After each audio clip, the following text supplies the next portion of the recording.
뉴스 브리핑 제작에 도움 주신 분들입니다. 경험과 실적이 증명하는 김효지 부동산 전문인, 절세의 지혜를 나눠드립니다. 이상회계법인, 당신의 편에서 보험사를 상대해주는 제이슨문 손해사정사, 한 곳에서 시작되는 안정된 미래, 선우앤선우 종합보험, 30년 손맛 케이터링의 명가 참사랑, 20년의 경험과 실력과 노련함, 우리들 척추신경원, 학자금과 대학 입시 상담은 AGM 인스티튜트, 고객과 직원을 지켜주는 스니즈가 지금 주문하세요. 배너앤프린트, 홍성구의 뉴스 브리핑 지금 시작하겠습니다. 로컬 소식입니다.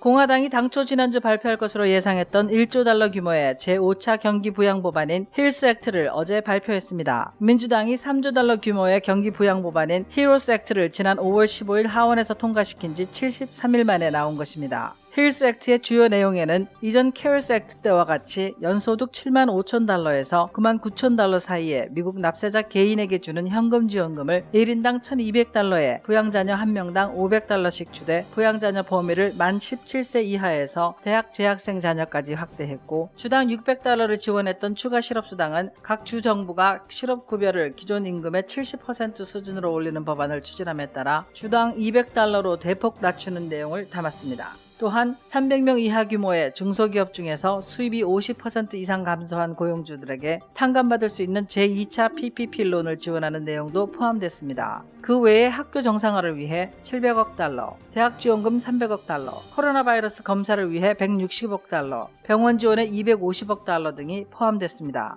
특별히 민주당 측 법안에는 없는 Liability Protection이라는 부분이 포함되는데요. 기업 및 기관이 정부 지침을 따를 경우 코로나 바이러스 관련 소송으로부터 보호를 받는다는 내용입니다. 민주당은 공화당의 이번 법안이 너무 늦게 나온 데다 지원 규모가 턱없이 부족하다고 비판했습니다. 따라서 향후 상하원 간의 치열한 협상이 진행될 전망입니다.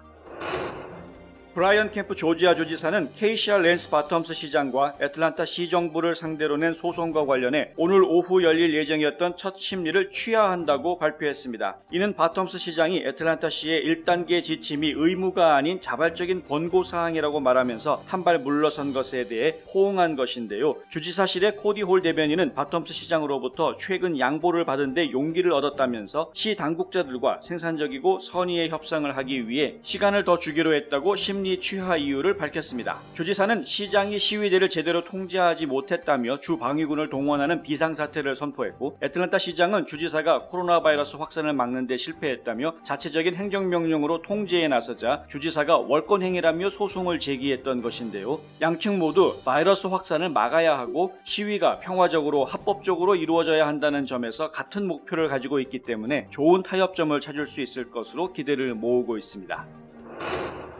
한미우호협회는 한국전쟁 정전기념일인 어제 오전 11시 애틀란타 업타운에 있는 프랑스 식당 뿌띠트 비올레떼에서 조지아주 출신 한국전 전몰용사 740명의 희생을 기리는 추모 헌화식을 가졌습니다. 이날 행사는 코로나19 여파로 예년에 비해 크게 축소해 약식으로 진행됐는데요. 참전용사와 가족 20여 명과 김영준 애틀란타 총영사, 박성근 한미우호협회 회장, 은정국 이사와 폴긴 부회장 등 협회 관계자들이 참석한 가운데 조촐하게 진행됐습니다. 이 자리에서 한국전 참전용사회 레이먼드 데이비스 챕터의 노먼 보드 회장은 한국민들이 잊지 않고 환대를 베풀어주어 감사하다고 말했는데요. 노먼 회장은 행사 시작 때 기도를 통해 한국과 북한까지도 한 팀으로 끌어들이길 원한다며 그러면 더 강하고 담대해질 수도 있을 것이라고 말했습니다. 한편 이날 추모식에서는 최근 타계한 고 백선엽 장군을 추모하는 시간도 가졌습니다. 한미우호협회는 매년 정전기념일을 전후해 생전 참전용사들에게 감사를 전하고 전몰용사를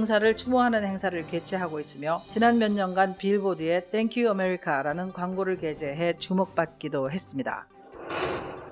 테네시주의 교사들이 학교 재개를 밀어붙이는 빌 리 주지사에게 마스크 착용 의무화와 온라인 수업을 요구하는 시위를 벌였습니다. 수십 대의 차량으로 긴 장례 행렬을 연출한 이날 시위에서 교사들은 자동차에 죽은 교사는 가르칠 수 없다, 유치원생의 사회적 거리두기를 하라고, 학교를 다시 여는 건 1200명 교사들은 죽었다는 말이다 등 학교 재개를 반대하는 내용의 글을 붙여 눈길을 끌었습니다. 한편 이날 백악관 코로나 바이러스 태스크포스의 데보라 벅스 박사는 테네시주를 방문해 지방자치단체장들이 마스크 착용을 의무화해야 한다고 촉구했습니다. 또한 학교와 관련해서는 주 전체에 적용할 내용을 조언하기는 어렵지만 각 학군별로 이 문제를 검토해야 한다며 각 학군이 공중보건을 이해해야 할 것이라고 말했습니다. 테네시주 교육부는 오늘 오후 4시 학교 재개에 대한 기자회견을 가질 예정인데요. 빌리 주지사는 안전하게 학교를 열고 학부모들에게 대면 수업과 온라인 수업의 선택권을 주는 내용을 발표할 것이라고 말했습니다.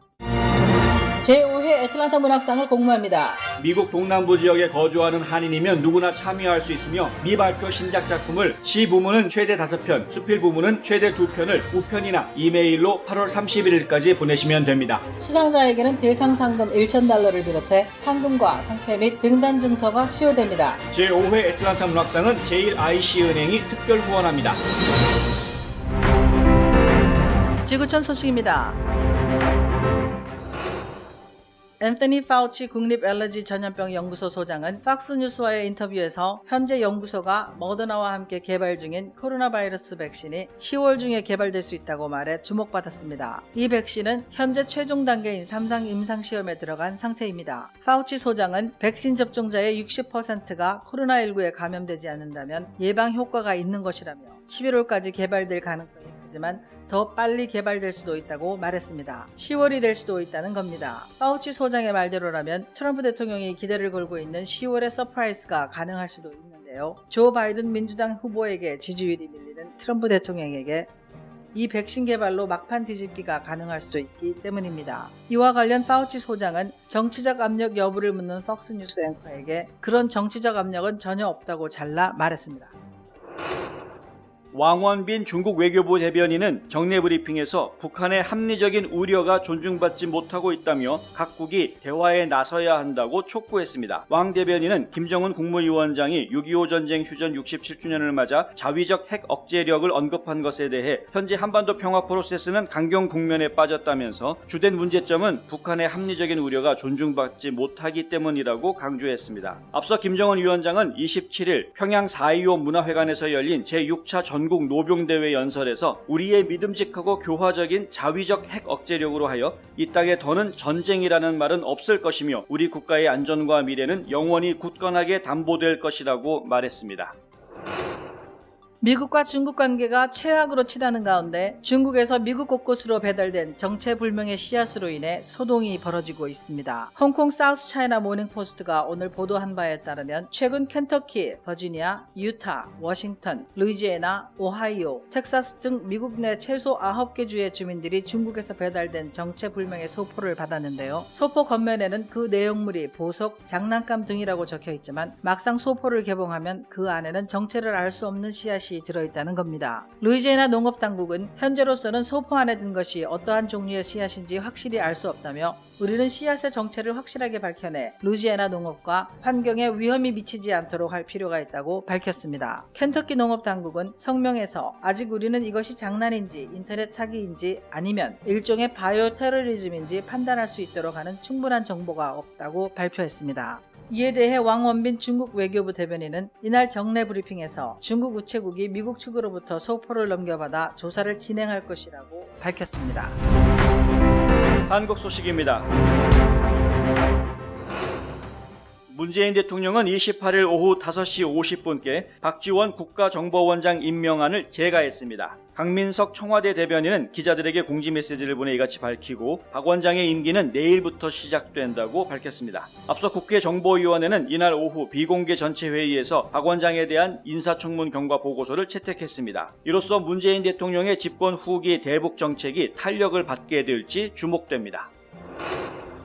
한국과 미국이 미사일 지침을 개정해 한국의 우주 발사체에 고체 연료를 사용하는 제한을 해제하기로 합의했다고 오늘 발표했습니다. 이번 미사일 지침 개정으로 고체 연료 우주 발사체를 활용한 저궤도 군사 정찰 위성을 언제 어디서든 우리의 필요에 따라 우리 손으로 쏘아 올릴 수 있는 능력을 갖추게 된다고 청와대는 설명했습니다. 군사 전문가들은 이번 개정으로 대형 고체 로켓 모터를 개발해 군사 정찰 위성을 쉽게 쏘아 올릴 수 있는 능력과 고체 연료 중장거리 미사일을 개발할 수 있는 기반을 마련했다고 평가했습니다.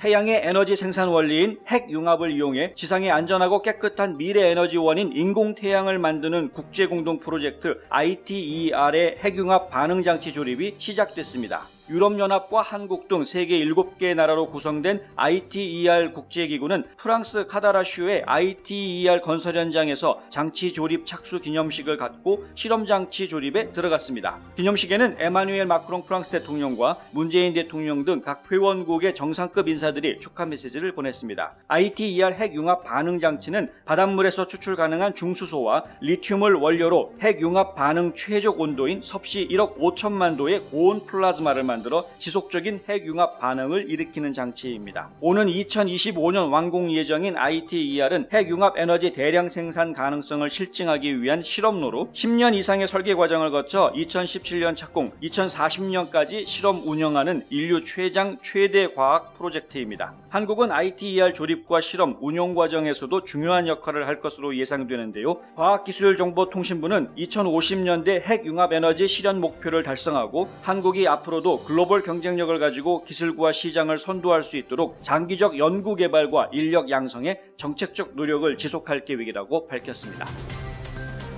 2020년 7월 28일 지금까지 뉴스 브리핑의 홍성구였습니다. 최원주였습니다. 시청해주셔서 감사합니다.